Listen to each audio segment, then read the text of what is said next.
get my passport over the line for Bangladesh. Left উইংয়ে ফারহান আলী ওয়াহিদের মুন্সিয়ানা, রাইট উইংয়ে রাকিবের গতি আর ক্রস, আর ফরওয়ার্ডে জায়ান হাকিম। একবার চিন্তা করুন বাংলাদেশের ফুটবল কোথায় যাচ্ছে, কোথায় যাবে। রাকিব দেশেই আছেন, ফারহান আলীর সেপ্টেম্বরে লাল সবুজের দেশে আসা নিশ্চিত। জায়ান হাকিমের আপডেট কি?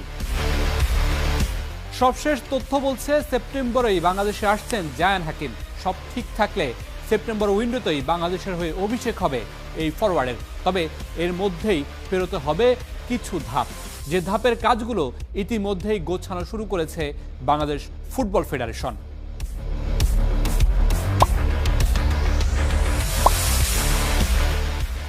সূত্র বলছে ইতিমধ্যেই বাংলাদেশের হয়ে খেলার জন্য আগ্রহ প্রকাশ করে বাফুফেকে মেইল করেছেন জায়ান হাকিম।